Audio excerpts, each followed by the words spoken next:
ශක්ති විද්‍යාව unit 5 part 3. එතකොට ශක්ති විද්‍යාවේ අර්ථ දැක්වීම් 17ක් ඉවරයි. තව 3යි තියෙන්නේ. ඒ තුන තමයි මේකෙන් කරන්න බලාපොරොත්තු වෙන්නේ. අපි නැවතිලා හිටියේ ඉලෙක්ට්‍රෝන ගේයින්. නැත්නම් පළමු ඉලෙක්ට්‍රෝනය ලබා ගැනීමේ ශක්තිය. නැත්නම් ඉලෙක්ට්‍රෝන කරන ශක්තිය.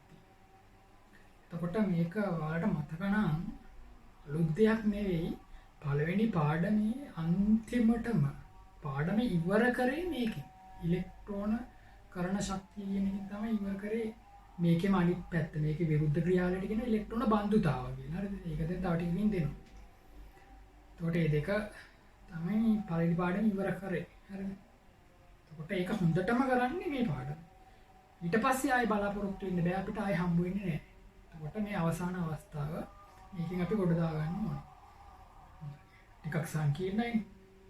එතකොට විචලනය දැනගන්න ඕනේ ආවර්තාවක් වේ කාගේද ඍණ කාගේද ධන. ඉලෙක්ට්‍රෝන ගේයින් එක ධන කාගේද දෙවෙනි කාණ්ඩේ 15 වෙනි කාණ්ඩේ නයිට්‍රජන් ගේ බිස්මත් ගේ ධනයි. අනිත් සියල්ලගේම ඉලෙක්ට්‍රෝන ගේයින් එක ඍණයි. ඊට පස්සේ මෙහෙ ඉඳන් මෙහෙට එද්දී ඍණාගේ වැඩි වෙනවා. මෙහෙට ඉඳන් මෙහෙට එද්දී ඍණාගේ අඩු වෙනවා. අපගමන තියෙනවා. ඔක්සිජන්ගේ සල්පගේ ගත්තාම අපගමන තියෙනවා. එතන ඔක්සිජන් සල්ප ගත්තා අපගමන. ෆ්ලෝරින් ක්ලෝරින් ගත්තාම අපගමන දෙකක් තියෙනවා. පැහැදිලිද?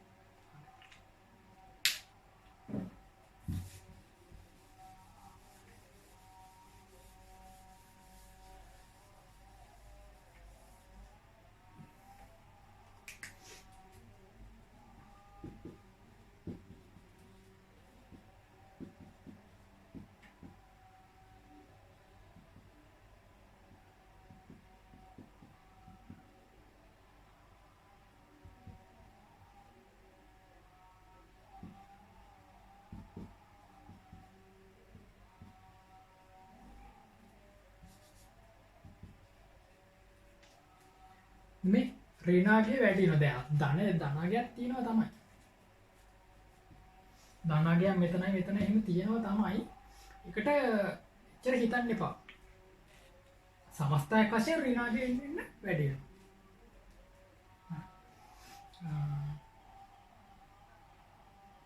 දැන් මෙතන මේ ඍණාගේ පහළට අඩු වෙන්න ඕනේ. මෙතන අපගමනයක් තියෙනවා. ඒක හිතන්න එපා. ඍණාගේ පහළට අඩු වෙනවා. මෙතන අපගමනයක් තියෙනවා. පැහැදිලිද? අපගමන වෙනම කතා කරමු. ඔයගොල්ලෝ දැනගන්න ඕනේ සමස්තයක් වශයෙන් මේ වාක්‍ය හරි. මොකද්ද වාක්‍ය? ඉලෙක්ට්‍රෝන කරන ශක්තිය කාණ්ඩේ පහළට ඉලෙක්ට්‍රෝන කරන ශක්තියේ ඍණාගය අඩු වේ. ධනාගය වැඩි වේ. ඒක ඔළුවේ තියාගන්න ඕනේ. දැන් මෙතන වෙනස් වුණා කියලා ඒ වාක්‍ය වැරදි කියලා ගන්න නෑ. හොඳ ඒ වාක්‍ය හරි. අපගමනයක් තියෙන බව ඇත්ත. හරි. දැන් අපි බලමු ඇයි එහෙම වෙන්නේ කියලා. තමයි මෙහෙට යද්දී අරේ මොකද වෙන්නේ? පරමාණුකාරය එන්න අඩු වෙනවනේ. පරමාණුකාරය එන්න අඩු. න්‍යෂ්ටිකාරෝපණය මොකද වෙන්නේ? එන්න වැඩි වෙනවා. පරමාණුකාරය අඩු වෙනවා න්‍යෂ්ටිකාරෝපණය එන්න වැඩි වෙනවා. එතකොට මෙහෙමයි ගන්න. ඉලෙක්ට්‍රෝන ගේයින් කියන්නේ පිටින් ඉලෙක්ට්‍රෝනයක් ගන්නවා කියන එක.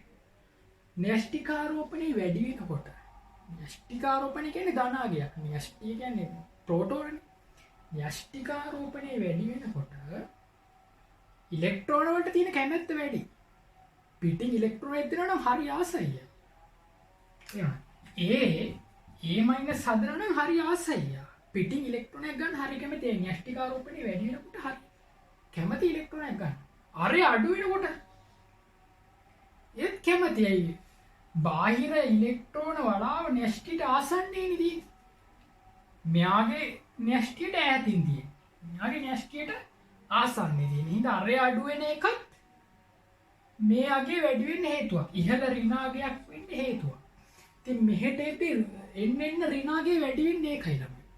පරමාණුකාරය අඩු වෙන නිසා සහ න්‍යෂ්ටිකාරෝපණය වැඩි වෙන නිසා ඉලෙක්ට්‍රෝනයක් ගන්නකොට පිට කරන ශක්තිය වැඩි වෙනවා. මෙහෙට එද්දී. පැහැදිලි නේද? මේ පැත්තට යද්දී පරමාණුකාරය මොකද වෙන්නේ? පරමාණුකාරය වැඩි වෙනවා. න්‍යෂ්ටිකාරෝපණයත් වැඩි වෙනවා. න්‍යෂ්ටිකාරෝපණය වැඩි වෙනවද? ඒ ප්‍රෝටෝන ගාන වැඩි වෙනවනේ. මට කියන්න න්‍යෂ්ටිකාරෝපණය වැඩි වෙනවා නම් ඉලෙක්ට්‍රෝනයක් ගන්න කැමති නේද? න්‍යෂ්ටිකාරෝපණය වැඩි වෙනවා නම් ඉලෙක්ට්‍රෝනයක් ගන්න කැමති. නම් එන්න ලොකු ඍණාගයක් එනවා. න්‍යෂ්ටිකාරෝපණය විතරක් හිතුවොත් හිතන්න. මේක සියුම් කාරණයක් ළමයි. ඕගොල්ලන්ගේ මීටරේ මට ඕනේ හොඳේ. මීටරෙන් හිතන්න. කාණ්ඩය පහලට හරිද? න්‍යෂ්ටිකාරෝපණය වැඩි වෙනවනේ. එතකොට පිටින් ඉලෙක්ට්‍රෝනයක් දෙනකොට කැමැත්ත වැඩි වෙනවද නැද්ද? කැමැත්ත වැඩි වෙනවා. න්‍යෂ්ටිකාරෝපණය වැඩි වෙනකොට පිටින් ඉලෙක්ට්‍රෝන ගන්න හරි කැමති. එහෙනම් එන්න ඍණාගේ මොකක් වෙන්න ඕනේද? වැඩි වෙන්න ඕනේ. හැබැයි ඍණාගේ එන්නේ වැඩි වෙලාද? නෑ ඍණාගේ එන්නේ අඩු වෙලා. ඒකට හේතුව ළමයි ඊටත් වඩා ප්‍රමුඛව බලපානවා අරය එන්න වැඩි වෙන එක. න්‍යෂ්ටිකාරෝපණය වැඩි වෙන බව ඇත්තක්. නමුත් අරය වැඩිවීම නිසා එන්න අරය වැඩිවීම නිසා බාහිර ඉලෙක්ට්‍රෝනයට දක්වන ආකර්ෂණය අඩු වෙනවා. එතකොට පිටින් ඉලෙක්ට්‍රෝනයක් ගන්නකොට තියෙන කැමැත්ත අඩු වෙනවා. එයා රඳෝගෙන ඉන්න තියෙන කැමැත්ත අඩු වෙනවා. ඉතින් පිටවෙන තාපය අඩු වෙනවා. එහෙනම් මේ පැත්තට කතන්දරේ ලියද්දී ඔයා වැඩිපුර තැන දෙන්න ඕනේ න්‍යෂ්ටිකාරෝපණයට නෙවෙයි. ඔයා තැන දෙන්න ඕනේ අරයට. මොකද අරය තමයි ප්‍රධාන සාධකය. අරය වැඩි වෙන නිසා ළමයි ඉලෙක්ට්‍රෝනිය පිටින් ගන්නකොට තියෙන කැමැත්ත අඩු වෙනවා. එහෙනම් පිට කරන තාපය අඩු වෙනවා. ඒකින්ද ඍණ 340 ඍණ 300 වෙනවා. ඒක ඍණ 250 වෙනවා. මේ පිට කරන තාපයෙන් ඉන්න අඩු වෙනවා. පැහැදිලි නේද? ටික ලියන්න. දැන් අරය අඩු වෙන එක දැන් මේ පැත්තට අරය අඩු වෙනකොට පිට කරන තාපය වැඩි කියලා කිව්වනේ. ඒකේ තව කාරණයක් තියෙනවා. අරය අඩු වෙන එකේ කියන්නේ අඳුරු පැත්තකුත් තියෙනවා. කියන්නේ හොඳ නැති පැත්තකුත් තියෙනවා.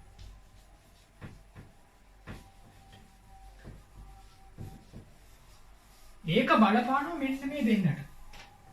දැන් අර අඩු වෙන එක බලපානවා ඔක්සිජන් සල්ප දෙන්නට ෆ්ලෝරින් ක්ලෝරින් දෙන්නට බලපානවා.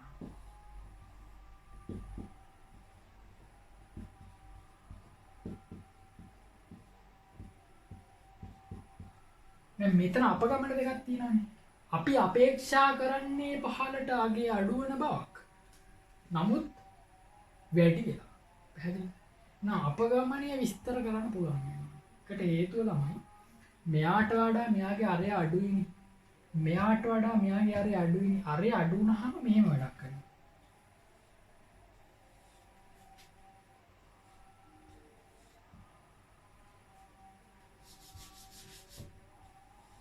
හරි. අරය අඩු වුණාම දැන් පිටින් ඉලෙක්ට්‍රෝනයක් ගන්නවානේ. පිටින් ඉලෙක්ට්‍රෝනේ ගන්නේ බාහිර ශක්ති මට්ටමට. දැන් බාහිර ශක්ති මට්ටමේ ඉලෙක්ට්‍රෝනේ ඉන්නේ ළඟින් ළමයි. අරය අඩු නිසා අරය අඩු වලල්ලක ඉලෙක්ට්‍රෝන ටික ඉන්නේ ළඟින්. එතකොට ඉලෙක්ට්‍රෝන අතර මොකක්ද තියෙන්නේ? විකර්ෂණයක් තියෙනවා. එතකොට පිටින් ඉලෙක්ට්‍රෝනයක් තව මේකට ගද්දී අරය අඩු නිසා පොඩි විකර්ෂණයක් ඇති වෙනවා. අරය අඩු වීම නිසා ඇති වෙන හේතුවක්. දැන් අරය වැඩි නම් ඔක අවුලක් නෑ නේ. ඈතින් ඉලෙක්ට්‍රෝන ඉන්නේ. ඈතින් ඉන්න නිසා ළමයි තව ඉලෙක්ට්‍රෝනයක් පිටින් දුන්නට කමක් නෑ. ඒතර ලොකු විකර්ෂණයක් ඇති වෙන්නේ නෑ. නමුත් අනේ අරය අඩු නිසා පිටින් ඉලෙක්ට්‍රෝනයක් ගන්නකොට අර ඉලෙක්ට්‍රෝන විකර්ෂණය පොඩ්ඩක් වැඩි වෙන නිසා පිටවන තාපය අඩු වෙනවා. හොඳට තේරුම් පිටවන තාපය අඩු වෙනවා. මේ ඍණ කියන්නේ පිටවන තාපය. මේ පිටවන තාපය 200යි. පිටවන තාපය 180 අඩු වෙලා. අරය අඩු නිසා පිටවන තාපය අඩු වෙලා. මෙතන තමයි අරය අඩු නිසා ළමයි පිටින් ඉලෙක්ට්‍රෝනයක් ගන්නකොට ඒ ඉලෙක්ට්‍රෝන බාහිර කවචයේ විකර්ෂණයක් ඇති වෙන නිසා අනේ පිට කරන තාපය අඩුයි. මෙයාට වඩා අඩුයි. පැහැදිලිද? ඒක හැමතැනටම අදාළ කරන්නේ නැහැ. හොඳේ මේ තැන් දෙකට විතරයි කතා කරන්නේ. මේවා දුර්ලභ තැන් සිලබස් එකේ ඉතාම වටින දුර්ලභ තැන්. හරිද? කොහොමද තේරුම් ගන්න? හරිද? කියන්නේ මේවා දන්න අය අඩුයි. මේවා දන්න අය අඩුයි. පැහැදිලිවම කියන්නේ හොඳ. මේ ඔයාලට පුළුවන් කියන්නේ ඉහළ මට්ටමකට යන්න පුළුවන්. හරි. හරි ලියාගමුකෝ අපි. සටහන අංක 2 ලියාගන්න. සටහන අංක 2. මේ කතන්දර ටික එන්න හදන්නේ සටහන අංක 2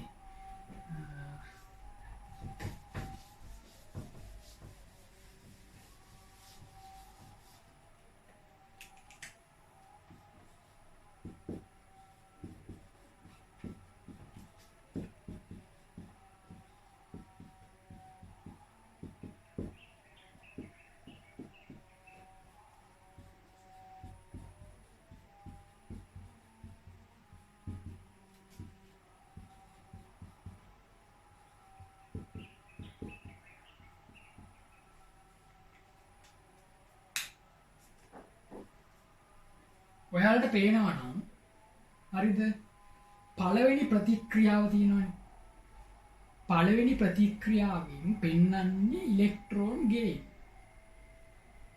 පළමු ඉලෙක්ට්‍රෝනය ලබා ගැනීම ක්ලෝරින් වල ඍණ 349 දෙවන ප්‍රතික්‍රියාවෙන් පෙන්වන්නේ ඒකේ විලෝමය ඒකේ අනිත් පැත්ත මේ ප්‍රතික්‍රියාවේ අනිත් පැත්තනේ මේ ලියලා දෙන්නේ Cl- පැත්තට දාලා එතන මේ පැත්තට එහෙනම් ළමයි ඔයාලා දැනගන්න ඕනි කලින් කිව්ව ප්‍රතික්‍රියා මාරු කරපු ගමන් ඩෙල්ටා H අනිත් පැත්ත ගහනවා නේද දාන්න 349 ළමයි මේකට කියනවා ක්‍රෝණ කරණය කියලා මේකට කියනවා මොකද්ද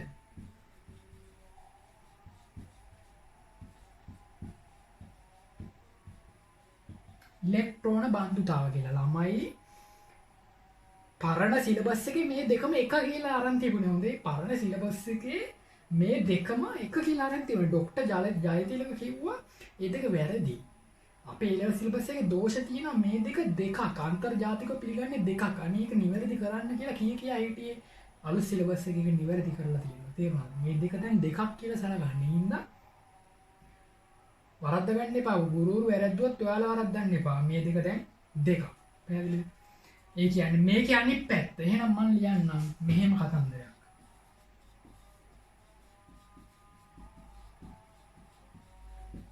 ඉලෙක්ට්‍රෝන කරණය සමානයි ඍණ ඉලෙක්ට්‍රෝන බන්ධුතාව දෙක සමානයිද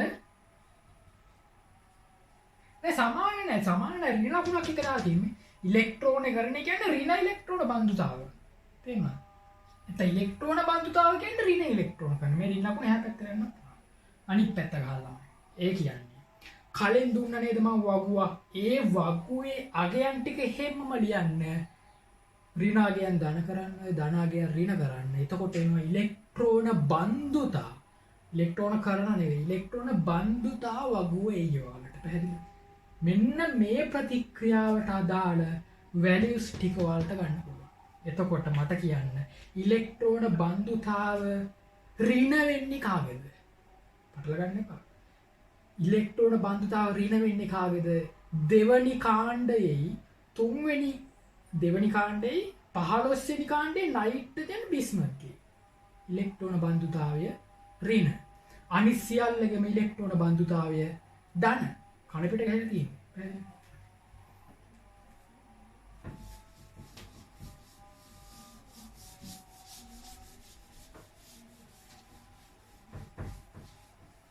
ඒ ඉලෙක්ට්‍රෝන බන්ධුතාව ගැන ටිකක් ලියන්නද?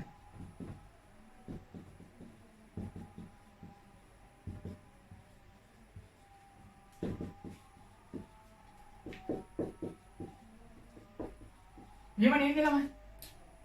මෙහෙම එන්නේ. එහෙනම් මට කියන්න ඉලෙක්ට්‍රෝන බන්ධුතාව ආවර්තයක මෙහෙක ඉඳන් මෙහෙට යද්දි ඉලෙක්ට්‍රෝන බන්ධුතාවයේ ධනාගය වැඩි වෙයි. ඉලෙක්ට්‍රෝන බන්ධුතාවයේ ධනාගය වැඩි වෙයි ඉලෙක්ට්‍රෝන බන්ධුතාවයේ ඍණාගය අඩු වෙයි. මෙහෙ ඉඳන් මෙහෙට යද්දි පහළ කියන්නේ කාණ්ඩයක උඩ ඉඳන් පහළට යද්දි ඉලෙක්ට්‍රෝන බන්ධුතාවයේ ධනාගය අඩු වෙයි ඉලෙක්ට්‍රෝන බන්ධුතාවයේ ඍණාගය වැඩි වෙයි. පැහැදිලිද? ධනාගය අඩු වෙන ඍණාගය වැඩි වෙන්නේ නැහැ. හරිද? එහෙනම් ළමයි වාක්‍ය හතරක් තියෙනවා පාඩම් කරගන්න. ඉලෙක්ට්‍රෝන කරන ශක්තියට වාක්‍ය දෙකයි. ඉලෙක්ට්‍රෝන බන්ධුතාවයට වාක්‍ය දෙකයි. වාක්‍ය දෙක හැදෙන්නේ කොහොමද? ආවර්තයක මෙහි ඉඳන් මෙහෙටයි කාණ්ඩයක උඩින් ඉඳන් පහළටයි. ඍණාගය ධනයි. හරි. ලියන්න සටහන දෙක. සටහන අංක දෙක. සටහන අංක දෙකේ තියෙනවා ළමයි ප්‍රධාන අංක දෙකක්.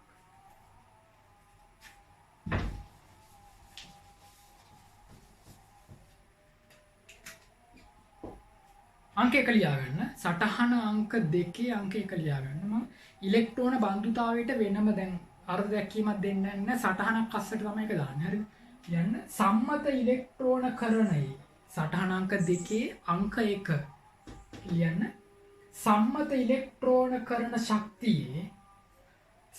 ඉලෙක්ට්‍රෝනකරණ ශක්තියේ ප්‍රතිවිරුද්ධ දිශාවට ඉලෙක්ට්‍රෝන බන්ධුතාවය සිදුවේ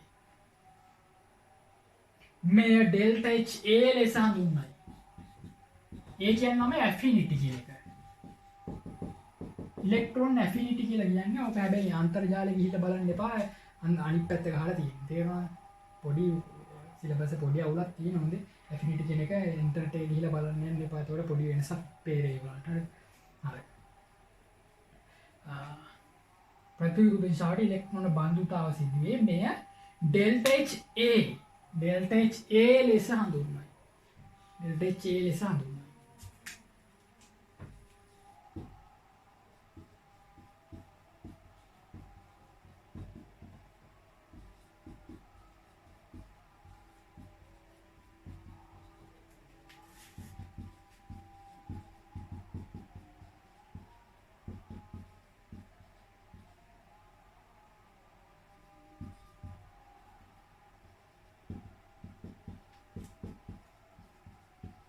ලියාගන්න ක්ලෝරින් මයිනස් ක්ලෝරින් වෙන එකයි ඔක්සිජන් මයිනස් ඔක්සිජන් වෙන එකයි ඩෙල්ටා H A ධන 349යි ධන 139යි දැන් සටහන දෙක සටහන අංක 2 දෙවෙනි පොයින්ට් එක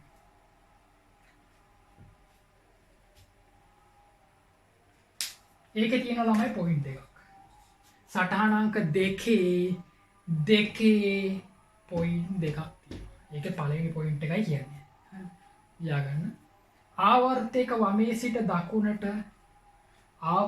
වමේ සිට දකුණට ඉලෙක්ට්‍රෝන බන්ධුතාවයේ ධනාගය වැඩි වේ ආවර්තයක වමේ සිට දකුණට ඉලෙක්ට්‍රෝන බන්ධුතාවයේ ධනාගය වැඩි වේ ඍණාගය අඩු වේ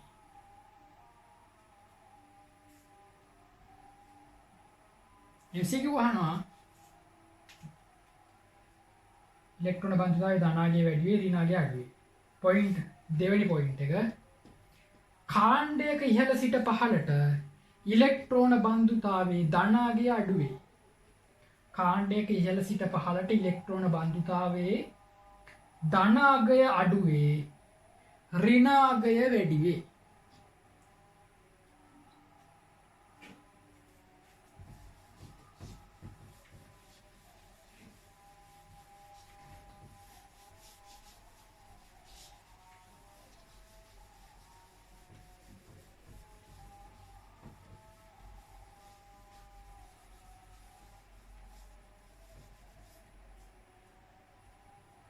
දැන් අපි ප්‍රශ්න ටිකක් කරන්න යන්නේ ළමයි ප්‍රශ්න 5ක් විතර මම උත්තර කියනවා හරිද වාක්‍ය ප්‍රශ්න ඒ ස්ට්‍රක්චර් වල අහන්න පුළුවන් මෙය මෙසේ වෙයි මන්ද පහදන්න එතකොට හිස්තැන් දෙක තුනක් තියෙනවා පේලික් දෙක තුනක් තියෙනවා ඒකේ පහදන්න එතකොට ලියාගන්න උදාහරණ අංක 2 උදාහරණ අංක 1 උදාහරණ අංක 1 වාක්‍යයක් ලියලා ඒක පහදන්න යන්නේ හරි උදාහරණ අංක 1 ලියන්න බෙරිලියම් හා නයිට්‍රජන් හි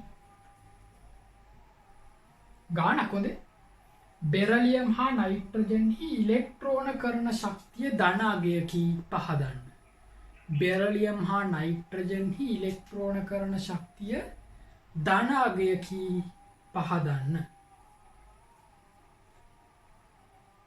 ඒ ළමයි පෙන්වෙන්නේ බෙරිලියම්ගේ වින්‍යාසය NS2 නයිට්‍රජන්ගේ වින්‍යාසය NS2 NP3 ඉලෙක්ට්‍රෝන වින්‍යාසය ස්ථායී වින්‍යාසයකට පිටින් ඉලෙක්ට්‍රෝනයක් දෙනකොට අකමැති ශක්තිය අවශෝෂණය වෙනවා ඒ නිසා ඉලෙක්ට්‍රෝනකරණ ශක්තිය ධනාගයක් ගනී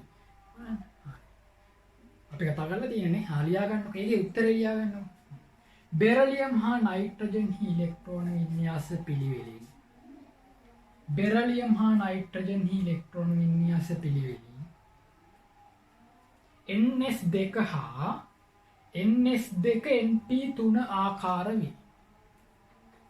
බෙරලියම් හා නයිට්‍රජන් ඉලෙක්ට්‍රෝන වින්‍යාස පිළිවෙලින් NS2 හා NS2 NP3 ආකාර වේ.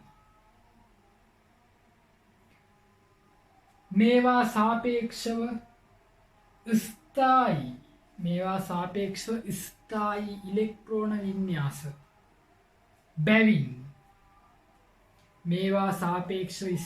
ඉලෙක්ට්‍රෝන වින්‍යාස බැවින් එම ස්ථායි ඉලෙක්ට්‍රෝන වින්‍යාසය බිඳ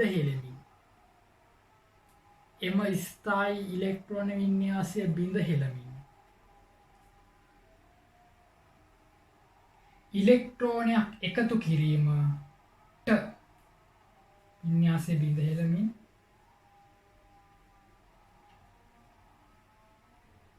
ඉලෙක්ට්‍රෝනයක් එකතු කිරීමට ශක්තිය බාහිරින් අවශ්‍ය වේ.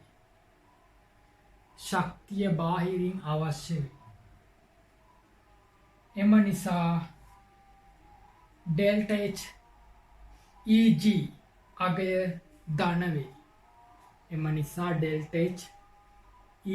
අගය ධන වේ.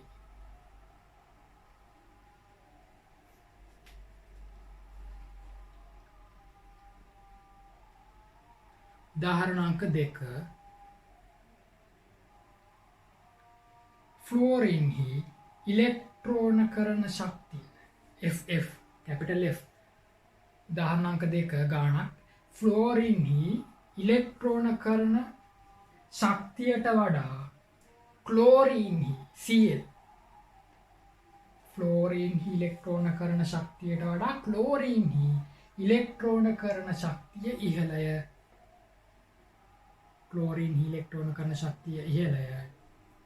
පහදන්න.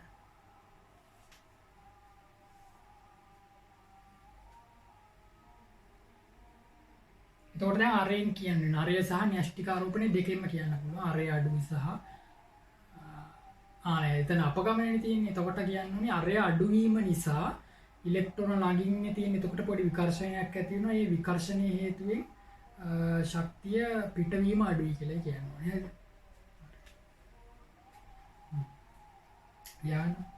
F පරමාණුව Cl පරමාණුවට වඩා කුඩාය.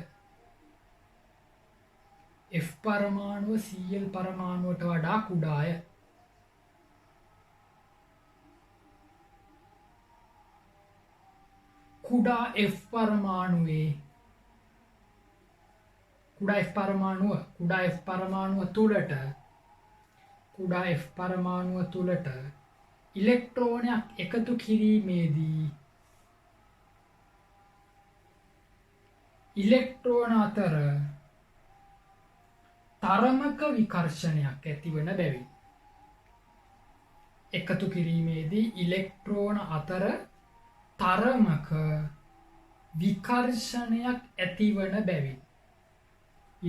අතර තරමක විකර්ෂණයක් ඇතිවන බැවින්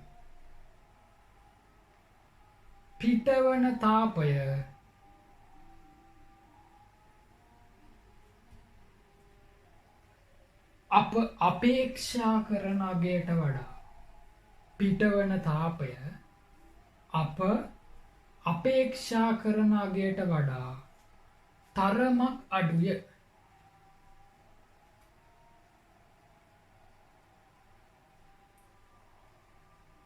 එවැනි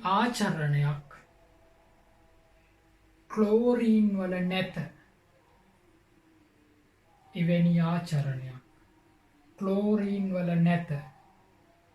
එබැවින් ක්ලෝරින්හි ΔH Eg වඩා විශාලය. එවැනි ආචරණයක් ක්ලෝරින් වල නැත. එබැවින් ක්ලෝරින් වල ΔH Eg ඉලෙක්ට්‍රෝන ගේන් වඩා විශාලය. අංක 3 ඒකමයි හරි සල්ෆ ඔක්සිජන් කතන්දරේ. අංක 3 හරි. සල්ෆහි ඉලෙක්ට්‍රෝනකරණ ශක්තිය ඔක්සිජන්හි එම අගයට වඩා ඉහළය.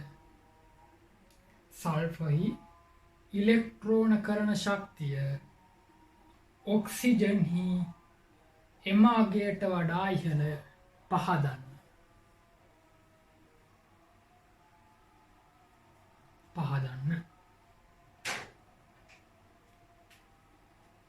හරි ලියන්න. ඔක්සිජන් පරමාණු අර විදිහමයි හොඳේ. ඔක්සිජන් පරමාණුව S පරමාණුවට වඩා කුඩාය. ඔක්සිජන් පරමාණුව S පරමාණුවට වඩා කුඩාය.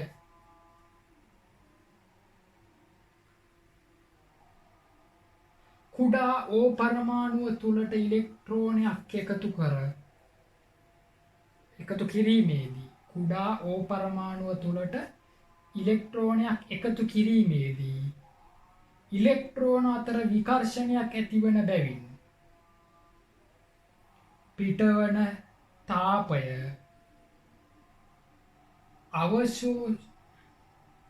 අපේක්ෂා කරන අගයට වඩා අඩුය.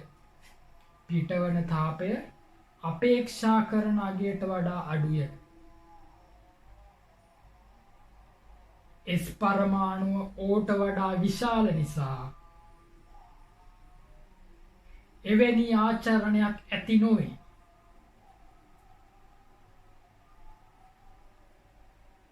එම නිසා S වල ΔHEG වඩා විශාලය.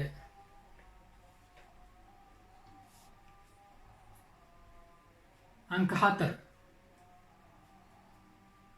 ආවර්තයක වමේ සිට දකුණට යන විට ප්‍රශ්නයක්. අර අංක 4 උදාහරණ.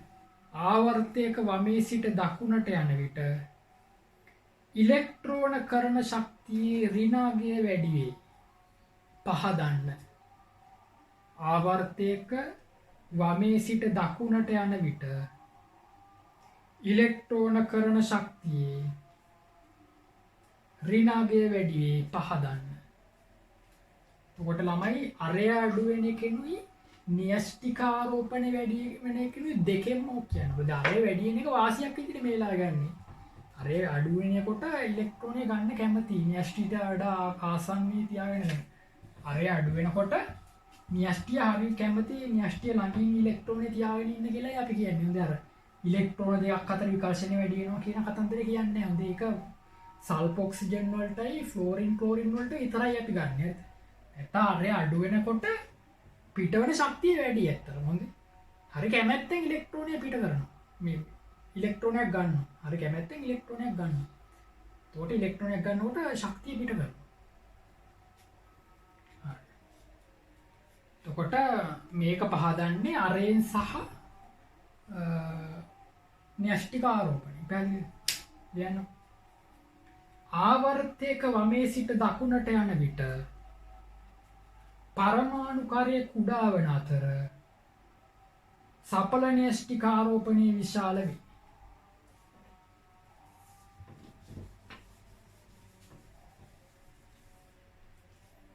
ආවර්තයක වමේ සිට දකුණට යන විට පරමාණුකාරය කුඩා වන අතර සඵල න්‍යෂ්ටික ආරෝපණය විශාල වේ. එබැවින් බාහිර ඉලෙක්ට්‍රෝනයක් ලබා ගැනීමට තිබෙන කැමැත්ත එම දිශාවට වැඩි වේ. එබැවින් බාහිර ඉලෙක්ට්‍රෝනයක් ලබා ගැනීමට තිබෙන කැමැත්ත එම දිශාවට වැඩි වේ. වමේ සිට දකුණට යාමේදී පිට කරන ශක්තිය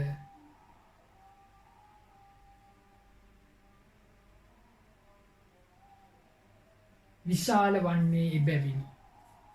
වමේ සිට දකුණට යාමේදී පිට කරන ශක්තිය විශාල වන්නේ එබැවිනි.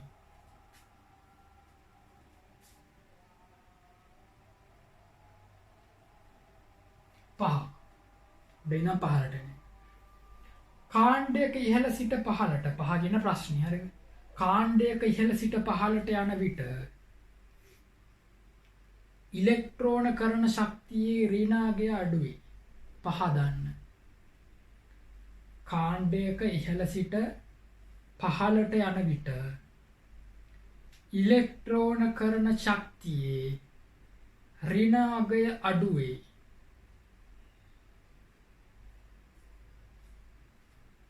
පහදන්න. දැන් උඩ ඉඳන් පහළට එද්දිලාම අරය වැඩි වෙනවා. දැන් අඩු වෙනවා කියන එක පහදන්න ඕනේද? දැන් න්‍යෂ්ටිකාරෝපණය වැඩි වෙනවා. එතකොට හිතෙන්න ඕනේ අගේ වැඩි වෙන්න එපා. දැන් න්‍යෂ්ටිකාරෝපණය වැඩි වෙනකොට පිට කරන තාපය වැඩි ඍණාගේ වැඩි වෙනවා. නමුත් ඍණාගේ වැඩි වෙනවද? ඍණාගේ අඩු වෙනවනේ. කියන්නේ න්‍යෂ්ටිකාරෝපණයෙන් නෙමෙයි මේක පහදන්නේ. අරයෙන් පහදන්නේ. අරය වැඩි වෙනකොට ඉලෙක්ට්‍රෝනයක් ළඟ තියාගන්නේ න්‍යෂ්ටියට ඈතින් තියාගන්න. එතකොට පිට කරන තාපය අඩුයි. මෙතනදී අරය ගොඩක් අඩුයි. එතකොට හරි කැමැත්තෙන් ඉලෙක්ට්‍රෝනය ගන්නවා න්‍යෂ්ටිය හරි ආසාවෙන් හරි ආදරෙන් යා න්‍යෂ්ටිය ළඟ තියාගන්නවා ඉලෙක්ට්‍රෝන. හින්දා පිට කරන තාපය වැඩි. ඒකෙන් තමයි රින 350ක් ඇවිල්ලා මෙයා රින 200ක් වුනේ. මෙයා පිට කරන තාපය වැඩි. ඉලෙක්ට්‍රෝනයක් හරි කැමැත්තෙන් ගන්නවා න්‍යෂ්ටිය ළඟටම ගන්නවා. මෙතන න්‍යෂ්ටිය ළඟටම ගන්න බෑනේ. අරේ වැඩි. හරිද? ඒතොර න්‍යෂ්ටික ආරෝපණය ඔක කියන්න බෑ. න්‍යෂ්ටික ආරෝපණයෙන් හරින වැඩි වෙනකොට පිට කරන තාපය වැඩි වෙනවා. පැහැදිලිද? ඉතින් අරකට බර දීලා කියන්න. අරයට බර දීලා තමයි කාරණේ කියන්න. කියන්න.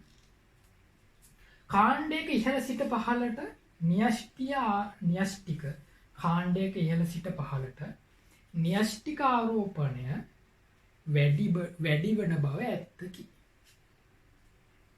ඉහළ සිට පහළට න්‍යෂ්ටික ආරෝපණය වැඩි වන බව ඇත්තකි. නමුත් පරමාණුකාරය විශාල වන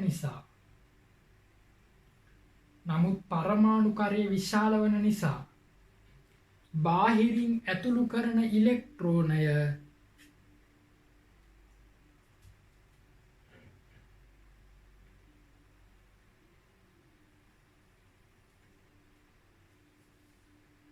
කෙරෙහි බාහිරින් ඇතුළු කරන ඉලෙක්ට්‍රෝනය කෙරෙහි න්‍යෂ්ටිය මගින් යොදන ආකර්ෂණය අඩුවන නිසා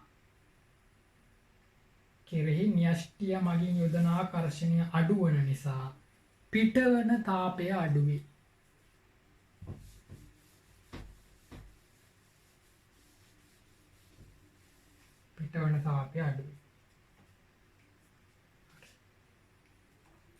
හරි ළමයි දැන් ප්‍රශ්න පහක් කතා කරා. දැන් අපි යන් ඊළඟ අර්ථ දැක්වීමට 18 19 20ට යන් 18 අර්ථ දැක්වීම. එතකොට ඒ තුنين විවර කරන්න පුළුවන්. 18 යන් දැන් පළමු ඉලෙක්ට්‍රෝනය ලබා ගැනීමනේ අපි කතා කරේ 18. අර දැන් පළමු අයනීකරණ ශක්තියට පස්සේ දෙවන අයනීකරණ ශක්තිය කතා කරා වගේ පළමු ඉලෙක්ට්‍රෝනය ලබා ගැනීමේ ශක්තිය දැන් ගොඩාක් වෙලා කතා කරා. දැන් දෙවන ඉලෙක්ට්‍රෝනය ලබා ගැනීමේ ශක්තිය අර්ථ දැක්වීමට යමු. හරි. ලියා ගන්න. දෙවන ඉලෙක්ට්‍රෝනය ලබා ගැනීමේ එන්තැල්පි විපර්යාසය. Eg ඉලෙක්ට්‍රෝන ගේන් 2 නේ. දෙවන ඉලෙක්ට්‍රෝනය 18 ළමයි. දෙවන ඉලෙක්ට්‍රෝනය ලබා ගැනීමේ එන්තැල්පි විපර්යාසය. delta H Eg2. ඔකට ලේසි. ඒ කියන්නේ Cl minus කියන එකකට ඉලෙක්ට්‍රෝනයක් දීලා Cl2 minus ගෑස් හදනවා කියන එකනේ. දැන් මෙහෙම එකක් තියෙනවා. Cl minus කියනකොට දැන් ඍණ අයනයක් හදන්නනේ තියෙන්නේ ළමයි.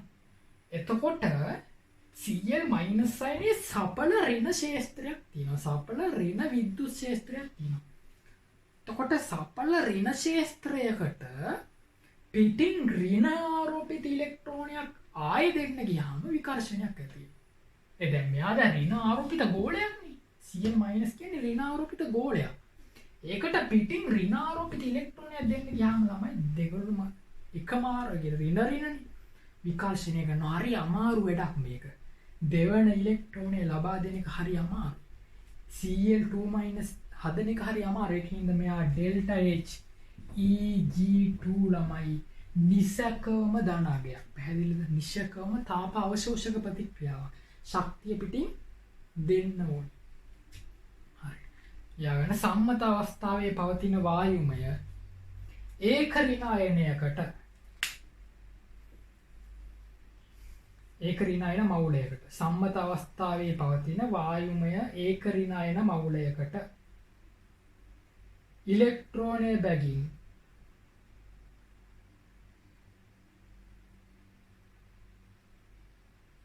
ප්‍රතික්‍රියා කර සම්මත අවස්ථාවේ පවතින වායුමය ද්විත්වායන මවුලයක් සෑදීමේදී සම්මත අවස්ථාවේ පවතින වායුමය ඒක ඍණායනයක ආයන මවුලයකට ඉලෙක්ට්‍රෝනය බැගින්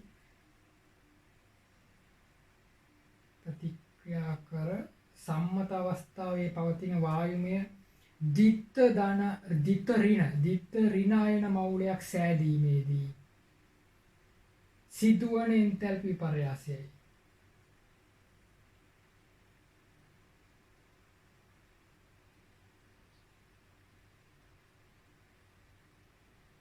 ලියාගන්න මේක. ඩෙල්ටා Eg2 විශාල බිඳුව කියලා ලියාගන්න. මේක ලියාගන්න.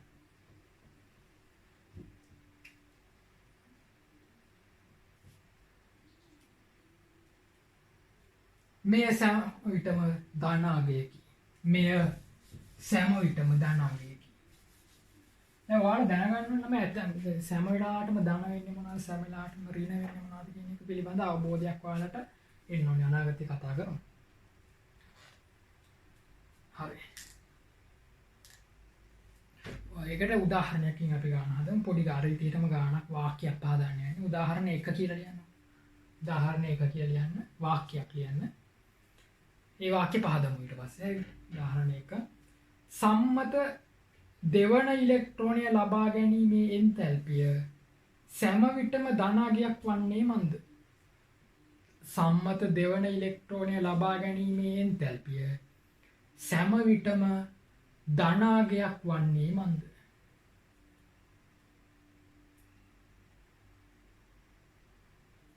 එතකොට අර ඍණ ක්ෂේත්‍රය ගැන කියන්න ඕනේ. මම කිව්වට කියන්න ඕනේ. කියන්න උත්තරේ වායුමය ඍණ අයනය තුල වායුමය ඒක ඍණ අයනය තුල සඵල ඍණ විද්‍යුත් ක්ෂේත්‍රයක් පවතී. වායුමය ඒක ඍණ අයනය තුල සඵල විද්‍යුත් ඍණ ක්ෂේත්‍රයක් පවතී. එවැනි අයනයකට ඍණාරෝපිත ඉලෙක්ට්‍රෝනයක් බාහිරින් ඇතුළු කිරීමේදී එවැනි අයනයකට ඍණාරෝපිත ඉලෙක්ට්‍රෝනයක් බාහිරින් ඇතුළු කිරීමේදී ඇතිවන විකර්ෂණය නිසා බාහිරින් ශක්තිය සැපය යුතුය.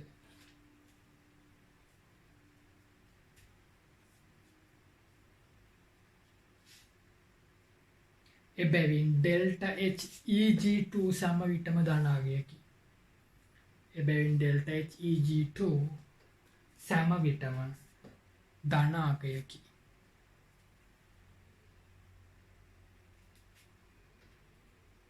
අරදකින් 19ට යමු අපි. 19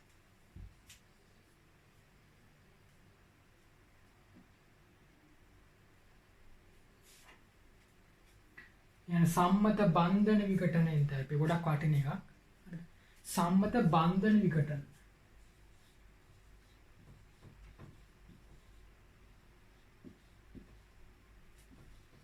delta HD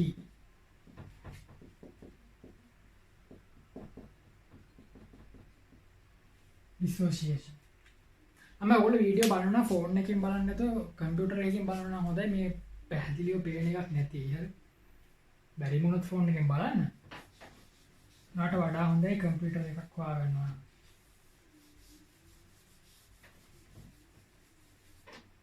සම්මත බන්ධන විඝටන එන්තැල්පිය. එතකොට ළමයි බන්ධනයක් විඝටනය කරන්න යන්නේ. අපි දැන් H2 ගිලිතමු. Cl2 ගිලිතමු. N2 ගිලිතමු. ඔක කඩන. දැන් මේක අස්සේ තියෙනවා O2. මේක ඒක බන්ධනයක්, මේක ඒක බන්ධනයක්, මේක ත්‍රිත්ව බන්ධනයක්. N2 මතකනේ Lewis වියෝවේ. ඔක්සිජන් තියෙන්නේ ද්විත්ව බන්ධනය. ඒක අපිට අදාළ නැහැ. ත්‍රිත්වද ද්විත්වද අපිට නැහැ. බන්ධනේ කැඩුවා. බන්ධනේ කැඩුවා. බන්ධන විඝටනයේ තැපි ළමයි. එතකොට අර්ථ දැක්වීමට කොහොමද ප්‍රතික්‍රියාව ලියන්නේ? බන්ධන විඝටන බන්ධන එකක් කැඩිලා තියෙනවා. බන්ධනයක් කඩලා තියෙනවා. ඉතින් බන්ධනයක් කඩනවා මෙතෙන්ට 2h දාන්න. මෙතෙන්ට 1h දාන්නේ මොකද බන්ධන එකක් කැඩුනහම 2h හැදෙනවා. බන්ධන එකක් කැඩුනහම Cl දෙකක් හැදෙනවා. තේරුණාද? බන්ධන විකට අපි කතා කරන්නේ බන්ධන විකටන එන්තැල්පිය නිසා බන්ධන එකක් කඩලා ඉන්න ඕනි කොහොම හරි. දැන් මෙතෙන්ට භාගය O2 දාලා එකයි ඔක්සිජන් දැම්මොත් වැරදි ළමයි. පැහැදිලිද? එතකොට බන්ධන භාගයන්නේ කැඩලා තියෙන්නේ. ළමයි ගොඩාක් අය වරද්ද ගන්නවා. සියුම් පොයින්ට් එකක් මේ කියන්නේ බන්ධන විඝටන එන්තැල්පිය කියන්නේ මේක නෙවෙයි. මෙතන ඔක්සිජන් එකක් එහෙම නෙවෙයි. බන්ධන එකක් කඩන්න ඕනි. බන්ධන එකක් කඩන ළමයි. බන්ධන එකක් කැඩුවම මෙතෙන්ට ඔක්සිජන් දෙකක් එනවා. පැහැදිලිද? එතකොට බන්ධන කඩන්නේ වායුමයම තමයි. හොඳේ. වායුමය අවස්ථාවේදීමයි බන්ධන කඩන්නේ හැටි. අර දැක්කේදී මම කියන්නේ සම්මත අවස්ථාවේ තියෙන වායුමය බන්ධනමයි කඩන්නේ. කඩලා පරමාණු වලට පත් කරනවා. හොඳේ. ඊට පස්සේ බන්ධන විඝටන එන්තැල්පිය මධ්‍යයන් එකක් අර්ථ දක්වන එකක් තියෙනවා. දැන් CH4 හිතන්නකො. CH4 වල H බන්ධන CH බන්ධන හතරක් තියෙනකොට ඒකේ බන්ධන හතරේ බන්ධන ශක්තිය වෙනස් වෙනවා එක එක කඩාගෙන ගියාම. ඒකට හතර වෙනස් වෙන හින්දා මධ්‍යයන්‍යයක් අර්ථ දක්වන එක මම කියලා දෙන්න. අපි අර්ථ දැක්කීම ලියාගන්න. ලියාගන්නක අර්ථ දැක්කීම. සම්මත අවස්ථාවේ වායුමය තත්ත්වය යටතේ සම්මත අවස්ථාවේ වායුමය තත්ත්වය යටතේ ඇති බන්ධන මවුල එකක් බිඳ ඇති බන්ධන මවුල එකක් බිඳ සම්මත අවස්ථාවේ ඇති සංඝටක පරමාණු බවට පත් කිරීමේදී සම්මත අවස්ථාවේ ඇති සංඝටක පරමාණු බවට පත් කිරීමේදී සිදුවන එන්තැල්පි විපර්යාසයයි.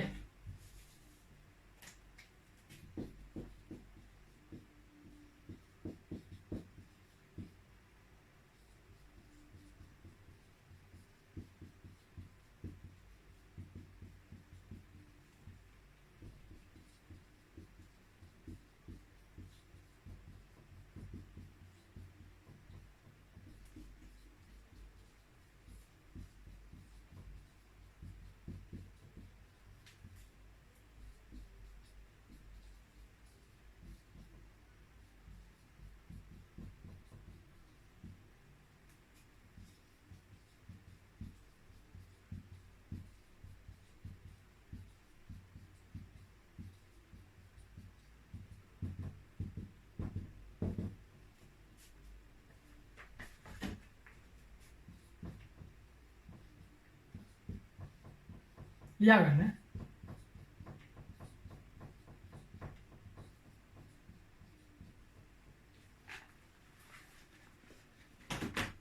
මම H2 වල බන්ධනය කඩනවා. CH4 වල බන්ධන කඩද්දී බන්ධන එක එක කඩාගෙන යනවා. එක බන්ධනයක් කැඩුවා CH3 වල ඊළඟ බන්ධනය කැඩුවා CH2 වල ඊළඟ බන්ධනය කැඩුවා CH වල ඊළඟ බන්ධනය. හැම මේ අවස්ථා හතරෙම කැඩෙන්නේ මොන බන්ධනයක්ද? CH කියන බන්ධනය තමයි කැඩෙන්නේ. CH වල එක CH බන්ධනයක් කැඩුවා. එක CH බන්ධනයක් කැඩුවා. එතකොට ඒ අගයන් හතර වෙනස් කියලා පේනවා නේද ඔයාලට? එතකොට මාර වැඩි කියන්නේ දැන් CH බන්ධනයට අර්ථ දැක්වීමක් තියෙන්න බෑ ළමයි.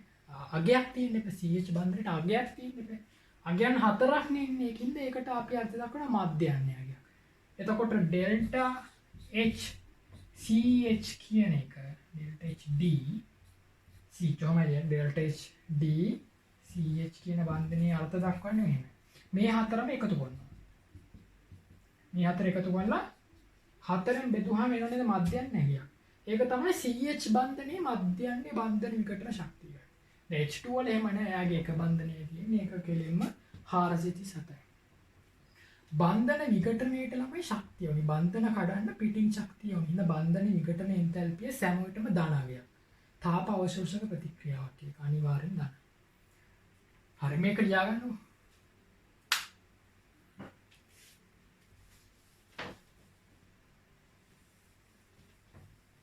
ටික ලියාගන්න.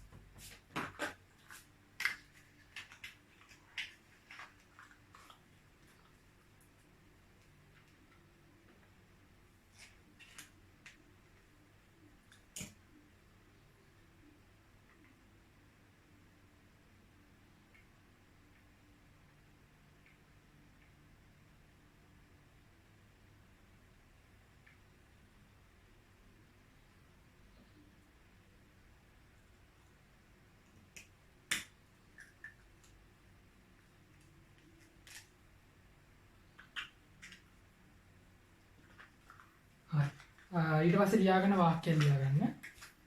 මෙතේන් වල මෙතේන් කියන්නේ CH4. මෙතේන්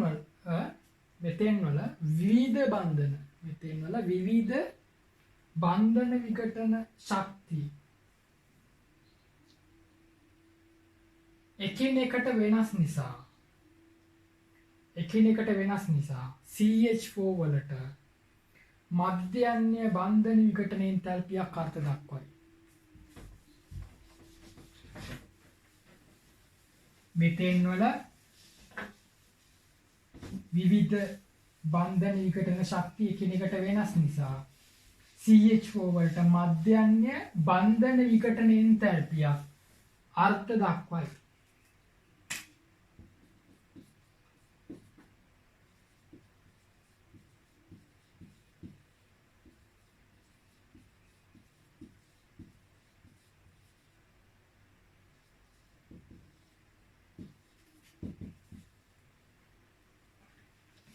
ආගයන්ට එකතු කරනවා.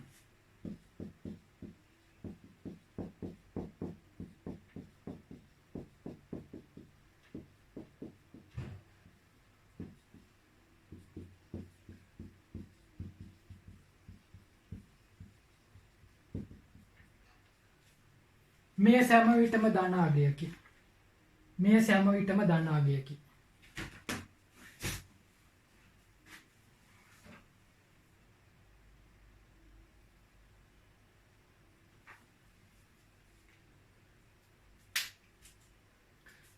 අන්තිම අර්ථ දැක්වීම 20. ඒකත් අපි කලින් කතා කරපු එකක්. සම්මත දැලිස් විඝටන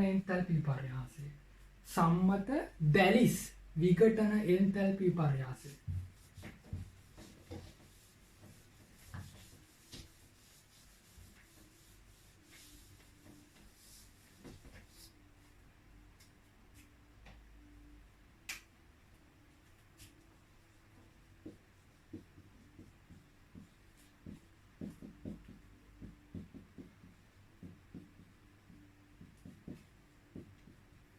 දැලිසට කියන්නේ ලැටිස් කියලා. කියන ඩෙල්ටා H කියන්නේ ඩෙල්ටා H L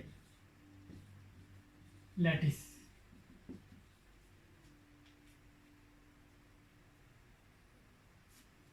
කලින් එක කියන්න බැරුණත් දන්නේ මට ඩෙල්ටා H D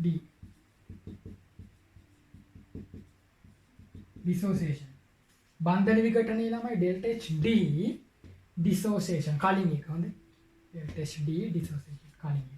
දැක ඩෙල්ටා H L ලැටිස් එකක් දැලිසක් කියන්නේ ළමයි අයනික දැලිස මෙතන අපි ගන්නෙ සහසමුචි දැලිස එහෙම නෙවෙයි අයනික දැලිසක්. එතකොට අයනික දැලිස මතකයි NaCl වගේ ලුණු ස්පටික වගේ. එතකොට දැලිස් විඝටනය කරද්දි මෙතන දැලිස් විඝටනය කියලා කියන්නේ ඝන අයනික ජාලය බිඳලා වායුමය අයන බවට පත් කරනවා. ඒ වචනේ පටල ගන්න එපා. වායුමය අයන Na+ Cl- gas වායුමය අයන බවට පත් කරනවා. එතකොට එන්නේ ඩෙල්ටා H. පැහැදිලි. එතකොට මේක බන්ධනේ කඩන්න යන හින්දා තමයි ධන අගයක්. හොඳේ. දැලිස හදන පැත්තට ගියා නම් ඍණ, දැලිස කඩන පැත්තට ගියා නම් ධන.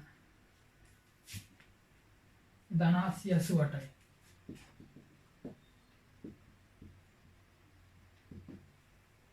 පැහැදිලි. දැලිස් විඝටන කියන්නේ මාර්ගයක් කියන්නේ. දැන් දැලිස් හදන නම් මේක අනිත් පැත්ත. මේකෙම අනිත් පැත්ත තමයි දැලිස් හදන පැත්ත. ඒකත් ඩෙල්ටා H L-මයි. ඩෙල්ටා H L කියලාමයි ගන්න. දැන් ඒක හැටි එකට වෙනම කියලා නෑ. දැලිස හදන එකටත් කියන්නේ ඩෙල්ටා H L කියලා. දැලිස විඝටනයටත් කියන්නේ ඩෙල්ටා H. මේක අනිත් පැත්ත. මේ අයන වලින් දැලිස හදනවා කියන එක. එතකොට මේක ඍණාගේ. ඒත් ඩෙල්ටා H L-ම තමයි.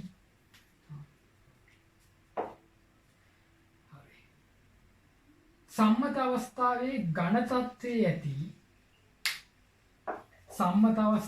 ඝන තත්ත්වයේ ඇති අයනික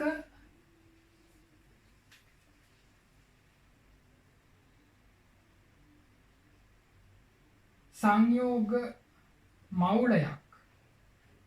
සම්මත අවස්ථාවේ ඝන තත්ත්වයේ ඇති අයනික සංයෝග මවුලයක් එහි වායුමය ධන හා ඍණ අයන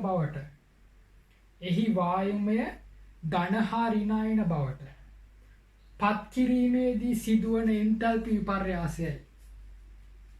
එහි වායුමය ධන හා ඍණ බවට පත් කිරීමේදී සිදුවන එන්තැල්පි විපර්යාසයයි.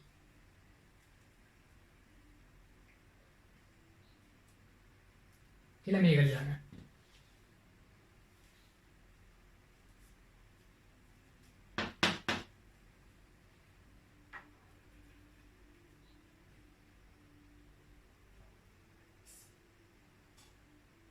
මේ සෑම විටම ධනාගයකි. මේ සෑම විටම ධනාගයකි. දැන් සටහන දාන්න.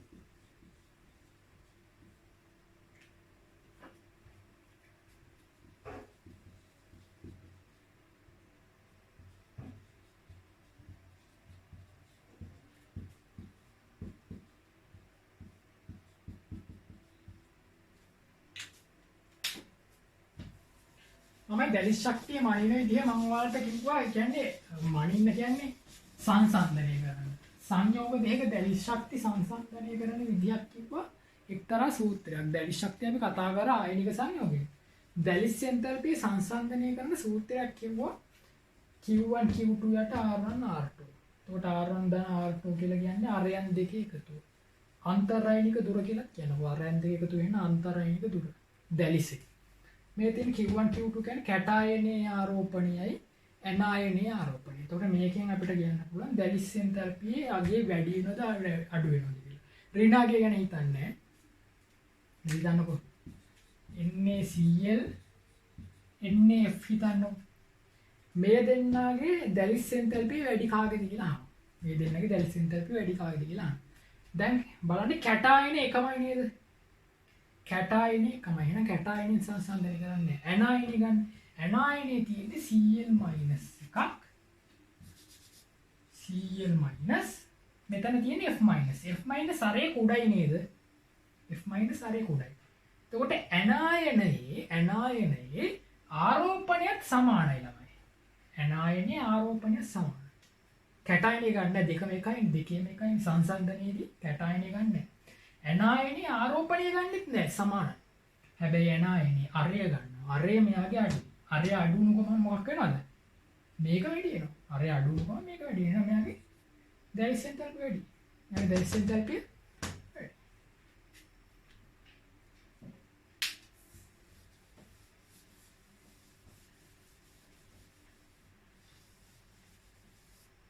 හරි. සටහන ලියා ගන්න. සටහන අයනික සංයෝගවල දැලිස ශක්තිය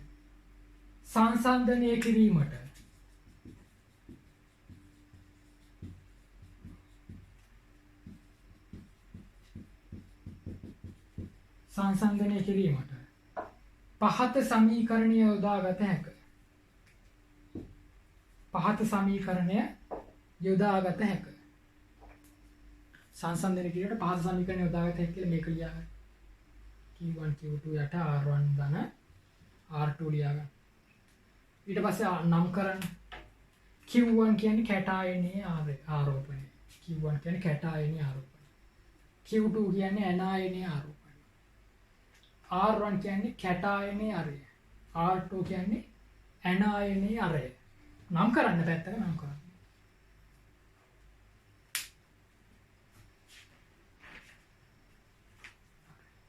දැන් උදාහරණ දෙකක් දෙන්න.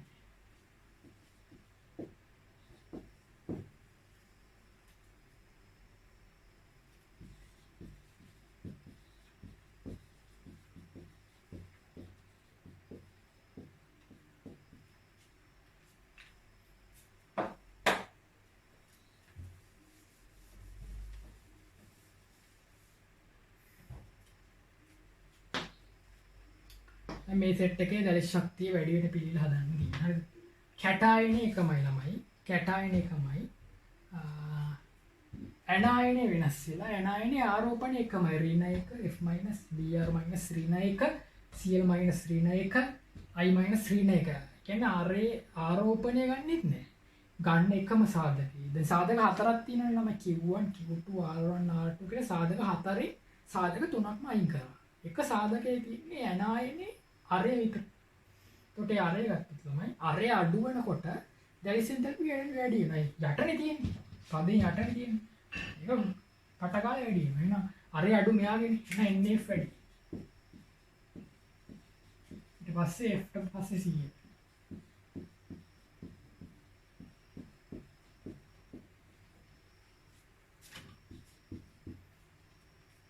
පස්සේ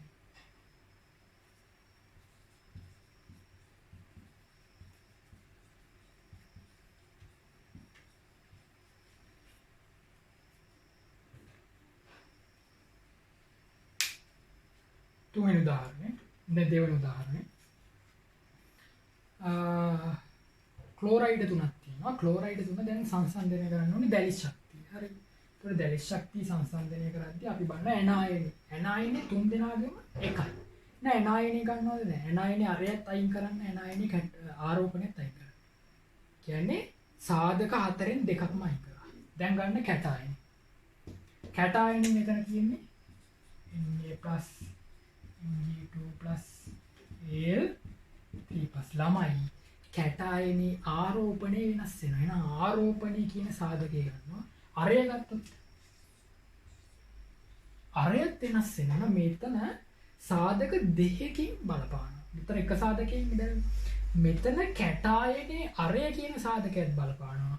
කැටායනේ ආරෝපණය කියන සාධකයක් බලපානවා. එතකොට මේ දෙකම ගද්දී මෙහෙමද තියෙන්නේ Q1 R1 නේ තියෙන අනිත් එක අයින් කරන්නේ. Q1 උත් වැඩි වෙනවා R1 අඩු වෙනවා. මාර වැඩි මේ උඩ පදේ වැඩි වෙලා යට පදේ අඩු වෙනවා මේ. උඩ පදේ ආරෝපණේ වැඩි වෙලා අරේ අඩු වෙනකොට මේක හොඳටම වැඩි වෙනවා. තේරුණා? යට එක අඩු වෙලා උඩ එක වැඩි වෙනකොට මේක හොඳටම වැඩි වෙනවා. මේක ළමයි.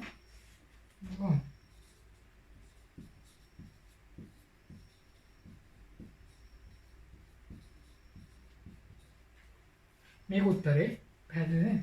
හරි අර්ථ දැක්කේ 20 අවසන් ළමයි. ඉතින් පස්සේ අපිට වෙනම සිද්ධාන්ත පොඩ්ඩක් තියෙනවා. ඒ කියන්නේ සිද්ධාන්ත ටිකකට ගිහිල්ලා අපිට ගැටලු විසඳන පැත්තට යන්න පුළුවන්. ඒ කියන්නේ දැන් අපි හොඳ අවධියක ඉන්නේ. වෙනස් පැත්තකට යන්නද අපි සූදානම්. ඊළඟ වීඩියෝ එකේ නම් අපි මේ පැත්තට යමු. හරි. හොඳට අධ්‍යයනය කරමු.